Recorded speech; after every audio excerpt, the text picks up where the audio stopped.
लो फिर से तुम्हारा रोना धोना शुरू हो गया। घर पाँव बाद में रखता हूँ, तुम्हारे आंसू पहले निकलना चालू हो जाते हैं। पता नहीं कब तक तुम्हारी सूरत में मुझे अजाब झेलना पड़ेगा। शाम का वक्त था। कालू कौवा अभी अभी काम से वापस आया था और गौरी कवि को डांटे ही जा रहा था। अब बैठी बैठी मेरा मुंह क्या देख रही हो? जल्दी से भोजन लगाओ, मुझे बहुत भूख लगी है।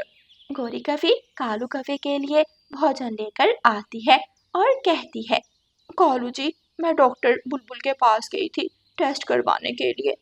कहीं पैसों की ज़रूरत ज़्यादा ना हो, इसलिए मैं कुछ एक्स्ट्रा पैसे साथ ले गई, लेकिन वापसी पर वो पैसे मेरे पंखों में से नीचे गिर गए और कहीं खो गए। क्या? ये तुमने क्या किया? मेरी मेहनत की कमाई को तुम रोज किसी न किसी बहाने घुमा देती हो या उड़ा देती हो। मैं पूछता हूँ, आखिर जरूरत क्या थी बुलबुल डॉक्टर के पास जाने की? क्या आपको याद नहीं, पिछले महीने बुलबुल डॉक्टर ने कहा था कि मैं एक बार फिर टेस्ट करवाऊं, हो सकता है कि ऊपर वाला मेरी गोद भर दे। तुम बांझ हो बांझ। कितनी बार ये बात समझानी पड़ेगी कि ऐसे फजूल खर्ची मत किया करो, लेकिन तुम्हें समझ नहीं आती। मैं तंग आ गया हूँ तुम्हारी इन रोज रोज के खर्चों से। आज के बाद मैं तुम्हें फूटी कोड़ी भी नहीं दूंगा। पैसे तो क्या, आज के बाद मैं तुम्हें दाना भी लाकर नहीं दूंगा। अपना दाना खुद ढूंढो और मेरी जान छोड़ दो। ऐसा कहते हुए कालू कौवा सो जाता है और गौरी कवि रात भर जाकर रोती रहती है। फिर अगले दिन कालू कौवा अपने भाई भूरे कौवे के पास जाता है। भूरा कौवा बहुत आलसी और लालची कौवा था। वो खुद तो कोई काम करता नहीं था, बल्कि हर वक्त अपने भाई कालू कौवे को लूटने की साजिश करता रहता। मैंने तो कह दिया है उसे कि जब तुझे मेरी कमाई की कदर नहीं तो आज से खुद अपने लिए दाना ढूंढो। अब मैं उसे एक चवन्नी भी नहीं दूंगा। बिल्कुल ठीक किया आपने कौवे भैया, उस कौवे को उसकी औकात दिखाई। मैं तो कहता हूँ, कब तक उस बांझ के साथ गुजारा करोगे? अब तुम दूसरी शादी कर लो। दूसरी शादी? नहीं नहीं, मैं गोरी के साथ बेवफाई नहीं कर सकता। और वो जो करती है उसका क्या हिसाब? उसने आज तक तुम्हें दिया ही क्या है? वो तो संतान जैसी खुशी भी नहीं दे सकी तुम्हें भैया। तुम्हारी उम्र गुजरती जा रही है। अगर कल को तुम्हें कुछ हो गया तो इतना धन दौलत, इतनी जायदाद किसे देकर जाओगे? कालू कौवा अपने भाई भूरे कौवे की बात सुनकर सोच में पड़ जाता है। कह तो तुम ठीक रहे हो, लेकिन अब मुझसे शादी करेगा कौन? वो तुम मुझ पर छोड़ दो। दूसरे जंगल में एक कौवों के परिवार को जानता हूँ। उनकी छोटी बेटी अभी कंवारी है। अगर तुम कहो तो मैं वहाँ बात चलाऊं। ठीक है, अगर तुम्हें ये मुनासिब लगता है तो बात करके देखो। ऐसे ही कुछ दिन गुजर जाते हैं। एक दिन कौवों के दरवाजे पर दस्तक होती है। गोरी कवि दरवाजा खोलती है तो कालू कौवा दूल्हा बना सामने खड़ा था। आ जाओ सुंदरी, अंदर आ जाओ। इसे अपना ही घर समझो, बल्कि समझना क्या है, ये तो अब तुम्हारा ही घर है। कालू जी, ये कौन है और ये कहाँ से आई है? और आप ये क्या बने हुए हो? ज्यादा नाटक मत करो, तुम अच्छे से जानती हो सब कुछ। लेकिन अगर मेरे मुंह से ही सुनना है तो सुनो। ये मेरी नई पत्नी है और आज से ये इस घर की मालकिन है। नहीं, ऐसा नहीं हो सकता। कालू जी, आप मेरे साथ धोखा नहीं कर सकते।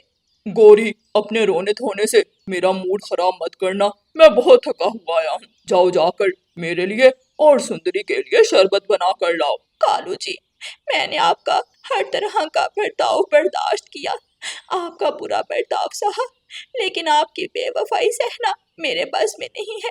मैं अभी और इसी वक्त आपको छोड़कर जा रही हूँ। अगर आप मेरे बिना रह सकते हो तो मैं भी आपके बिना मर नहीं जाऊंगी। ऐसा कहते हुए गोरी कवि घर से निकल जाती है और नदी पर जाकर जोर जोर से रोने लगती है। थोड़ी ही देर में रानू चिड़िया और मिठू तोता बातें करते करते नदी पर आते हैं तो देखते हैं कि गोरी कवि नदी पर बैठी रो रही है। गोरी बहन, क्या हुआ है आपको? क्या फिर से कालू भैया से झगड़ा हुआ है? फिर गौरी कवि रानू चिड़िया को सारी बात बताती है। क्या? कालू भैया से ये उम्मीद नहीं थी वैसे मुझे। वो तो एक पराई कवि को उठाकर घर ही ले आए। ना सिर्फ घर लाए, बल्कि कहा कि आज से ये मालकिन है इस घर की। चिड़िया, मैं दोबारा कभी उस घर में वापस नहीं जाऊंगी। कालू जी ने मेरा दिल तोड़ दिया। हाँ हाँ बिल्कुल, आप बिल्कुल मत जाना उस घर वापस। आप मेरे साथ मेरे घर चलो, हम दोनों सहेलियां मिलकर रहेंगी। गौरी कवि और रानो चिड़िया दोनों ऐसे ही बातें कर रही थी कि गौरी कवि को चक्कर आने लगते हैं और वो अचानक जमीन पर गिर जाती है। अरे गौरी, गौरी बहन, क्या हुआ तुम्हें? मिठू भैया, ये क्या हो गया गौरी को? मुझे लगता है इसने गहरा सदमा ले लिया है।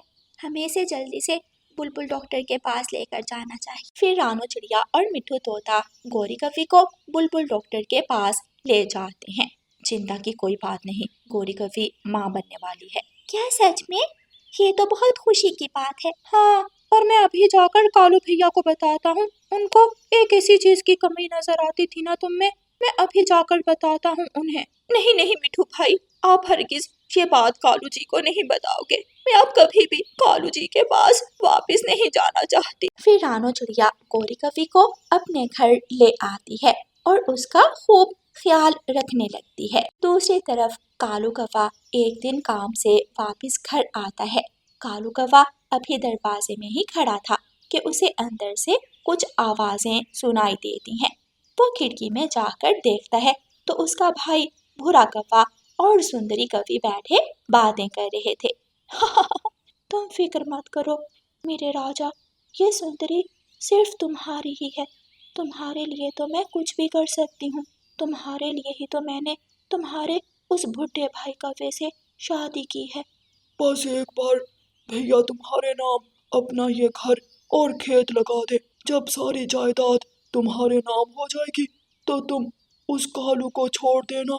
फिर हम शहर वाले जंगल जाकर शादी कर लेंगे और सुकून से जिंदगी गुजारेंगे। दोनों बैठे हंस हंस कर ऐसे बातें कर रहे थे कि कालू कौवा अंदर आ जाता है। इतना बड़ा धोखा, तुम दोनों ने मुझे इतना बड़ा धोखा दिया। भूरे, ये तो बेगानी है, लेकिन मेरा भाई ही मेरी जान का दुश्मन है। ये मुझे नहीं पता था। नहीं नहीं कालू भैया, मैं आपको बताता हूँ सारी बात। नहीं, मुझे कुछ नहीं सुनना। 1 मिनट में मेरे घर से निकल जाओ और अपनी इस 2 टके की माशूका को भी साथ ले जाओ और कोशिश करना मुझे दोबारा नजर मत आना। दोनों को घर से निकालकर कालू कौवा फूट फूट कर रोने लगता है। मैंने कोरी के साथ बेवफाई की, उसे धोखा दिया, उसी की सजा ऊपर वाले ने मुझे दी है। फिर कालू कौवा गौरी कवि को ढूंढने के लिए जंगल में निकल जाता है। काफी देर तक उड़ने के बाद उसे एक पेड़ पर रानो चिड़िया और गौरी कवि बैठी हुई नजर आती हैं। गौरी, गौरी मुझे माफ कर दो मेरी प्यारी पत्नी। मैंने तुम्हारे साथ बहुत ज्यादती की और उसकी दुगनी सजा मुझे मिली। प्लीज मुझे माफ कर दो, मुझसे बहुत बड़ी भूल हो गई। गौरी खामोश खड़ी थी, लेकिन उसकी आंखों से आंसू निकल रहे थे। कालू भैया, जो आपने हरकत की वो माफी के काबिल तो नहीं है, लेकिन गौरी बहन, मुझे लगता है आपको कालू भैया को एक मौका ज़रूर देना चाहिए। और कालू भैया, जिस कमी की वजह से आपने गौरी को घर से निकाला था और इस पर एक सौतन ला दी थी, ऊपर वाले ने गौरी की उस कमी को ख़त्म कर दिया। क्या क्या मतलब? फिर रानो चिड़िया कालू कौवे को बताती है कि गौरी कवि माँ बनने वाली है। कालू कौवा ये सुनकर बहुत खुश होता है और अपनी पत्नी से माफी मांगकर उसे घर ले आता है और खुशी खुशी अपनी पत्नी के साथ रहने लगता है। प्यारे दोस्तों, इस कहानी को लाइक, अपने दोस्तों के साथ शेयर और चैनल को सब्सक्राइब करना बिल्कुल मत भूलना। आपका धन्यवाद। कालू, मैंने कभी अपने मायके में झाड़ू पोछा नहीं किया था। मुझे कोई काम वाली ला दो, वरना मैं अपनी माँ के घर चली जाऊंगी। ना ना गौरी, अपने मायके मत जाना। मैं आज ही कोई काम वाली ढूंढता हूँ। ठीक है, मैं तुम्हें शाम तक का समय देती हूँ। अगर शाम तक तुम कोई काम वाली ढूंढ कर ना लाए तो मैं आज ही अपने मायके चली जाऊंगी। कालू कौवा काम वाली ढूंढने घर से निकलता है। बच्चों, आज तो रसोई में सारा राशन खत्म हो गया है। मैं अपने पड़ोसी कालू कौवे से कुछ पैसे उधार मांग कर लाती हूँ और बाजार से राशन लाती हूँ। मम्मा, बहुत भूख लगी है, आप जल्दी वापिस आना, मैं आपका इंतजार करूंगी। मम्मा, मेरे लिए मिठाई भी लेकर आना। मम्मा, बहुत दिन हो गए मैंने मिठाई नहीं खाई। मेरा मिठाई खाने को बहुत दिल कर रहा है। ठीक है मेरे बच्चों, मैं आपको आज पेट भर खाना खिलाऊंगी। मैं थोड़ी देर बाद वापस आती हूँ। रानू चिड़िया अपने पड़ोसी कालू कौवे से उधार पैसे लेने जाती है। कालू कौवा रानू चिड़िया को रास्ते में ही मिल जाता है। कौवे भैया, आप कहाँ जा रहे हैं? मैं तो आपके घर जा रही थी। हाँ चिड़िया, बताओ क्या बात है, तुम्हें मुझसे क्या काम पड़ गया? कौवे भैया, घर में राशन खत्म हो गया है, मुझे कुछ पैसे उधार दे दें। मैंने बच्चों के लिए राशन खरीदना है, मैं बाद में आपका उधार चुका दूंगी। मुझे काम वाली की जरूरत है और चिड़िया को पैसों की जरूरत है। क्यों ना मैं चिड़िया से ही बात करूं। कौवे भैया, मैंने आपसे कुछ उधार क्या मांग लिया, आप तो सोचों में ही डूब गए। नहीं नहीं रानो चिड़िया, मैं सोच रहा था कि मैं आज तुम्हें उधार दे भी दूं तो कल कौन देगा। अगर तुम मेरे घर का काम काज करो तो मैं तुम्हें हर रोज कुछ पैसे दे दिया करूंगा, जिससे तुम अपने बच्चों का राशन खरीद लिया करना। रानू चिड़िया के पास कोई काम नहीं था और ना ही अपने बच्चों को देने के लिए खाना था, इसलिए रानू चिड़िया मान जाती है। ठीक है कौवे भैया, मैं आपके घर का काम कर दिया करूँगी और आप मुझे मेरे बच्चों का खाना खरीदने के लिए पैसे दे दिया करना। फिर कालू कौवा रानू चिड़िया को साथ लेकर घर वापस आ जाता है। कालू, तुम तो काम वाली ढूंढने गए थे और रानो चिड़िया को साथ लेकर आ गए। हाँ गौरी बहन, आज से आपके घर का काम मैं ही किया करूँगी। मुझे काम की ज़रूरत है, मैं अपने बच्चों को भूखा नहीं देख सकती। ठीक है, उठाओ झाड़ू और घर की सफाई करो। सफाई करने के बाद रसोई में दूध पड़ा है, दूध को उबाल दे देना। गौरी कफी टीवी चलाकर टीवी देखने लगती है। गौरी, रानो चिड़िया बहुत मेहनती है, ये मेहनत से काम करेगी, अब हमें कोई परेशानी नहीं होगी। अच्छा ठीक है, अब जाओ और दुकान से शक्कर ले आओ।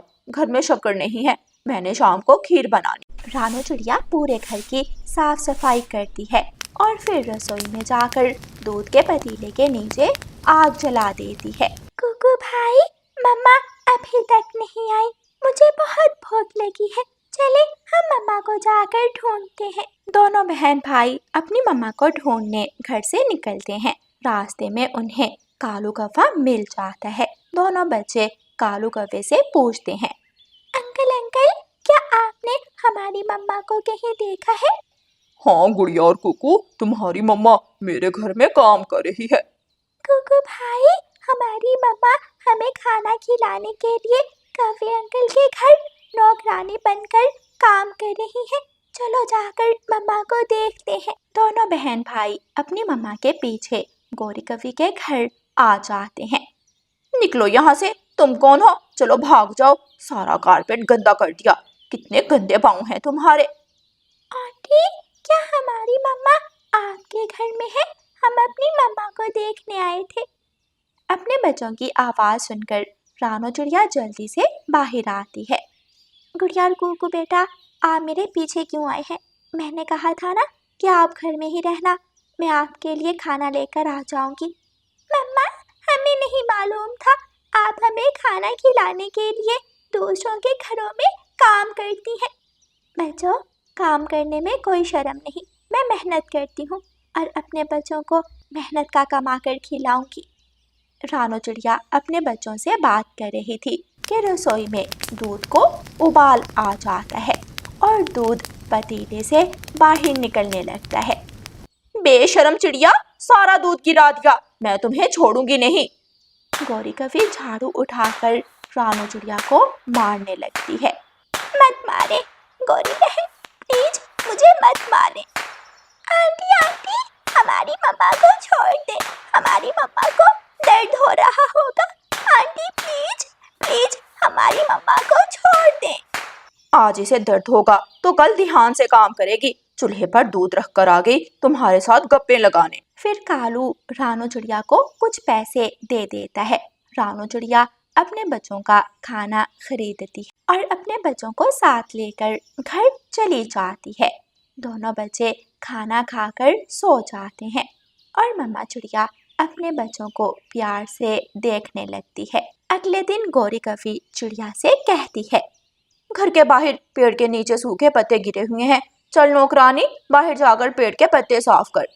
लेकिन मालकिन, कालू भाई ने तो मुझे घर का काम करने को कहा था। मैं बाहर की सफाई नहीं करूँगी। ठीक है, अगर तू बाहर की सफाई नहीं करेगी तो चल भाग जा, मैं कोई दूसरी काम वाली रख लूँगी। नहीं नहीं मालकिन, मेरे पास और कोई काम नहीं है। ठीक है, मैं अभी जाकर पेड़ के पत्ते साफ करती हूँ। रानो चिड़िया घर के बाहर जाकर झाड़ू देने लगती है। रानो चिड़िया सारे सूखे पत्ते एक जगह इकट्ठे करती है और झाड़ू पत्तों के ढेर के पास रखकर पेड़ के नीचे बैठकर आराम करने लगती है। एक उल्लू चोर उड़ता हुआ उस दिशा में आ जाता है। मैं इस चिड़िया का झाड़ू चुरा कर ले जाता हूँ। मेरी पत्नी आज झाड़ू मांग रही थी, मुफ्त में झाड़ू मिल गया। उल्लू चोर वो झाड़ू उठाकर वहां से भाग जाता है। अरे, झाड़ू कहाँ गया? मैंने तो अभी थोड़ी देर पहले यहाँ ही रखा था। मालकिन गौरी तो मुझे छोड़ेगी नहीं, वो मुझे बहुत मारेंगी। डरते डरते रानो चिड़िया घर जाती है और अपनी मालकिन गौरी कवि को बताती है।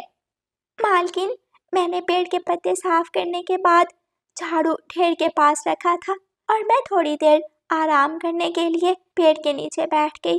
कोई चोर झाड़ू उठाकर भाग गया है। मुझे पहले ही मालूम था, तुम आज भी कोई ना कोई नुकसान जरूर करोगी। आज तो मैं तुम्हारी ऐसी पिटाई करूंगी कि सारी जिंदगी याद रखोगी। गौरी कवि रानो चिड़िया को मारने लगती है। बाहर से कौवा आ जाता है और रानो चिड़िया की जान बचाता है। इसे छोड़ दो गौरी, इसे छोड़ दो। अगर ये काम वाली भाग गई तो कोई दूसरी काम वाली इतने कम पैसों में नहीं मिलेगी। चल भाग जा, दूर हो जा मेरी नजरों से, और कल जल्दी आना। कल मेरी साड़ी प्रेस करनी है क्योंकि कल मुझे अपनी सहेली से मिलने जाना है। कवे भैया, मैंने आज का काम खत्म कर दिया है, अब मुझे मेरे पैसे दे दे। कालू कौवा रानो चिड़िया को उसकी दिहाड़ी दे देता है। चिड़िया, तूने मेरा झाड़ू गुम किया है, अगर कल नया झाड़ू ना लेकर आई तो मैं तुम्हें छोड़ूंगी नहीं। मालकिन, मेरे पास तो अपने बच्चों को खाना लेकर देने के लिए ही पैसे हैं, मैं झाड़ू कहाँ से लाऊंगी? अगर अपने बच्चों की इतनी चिंता है तो मेरा झाड़ू गुम नहीं करना था। रानो चिड़िया परेशान होकर वहां से चली जाती है। रानो चिड़िया कबूतर चाचा के ढाबे पर जाकर बैठी थी। चिड़िया, क्या बात है, आज अपने बच्चों के लिए खाना नहीं लोगी?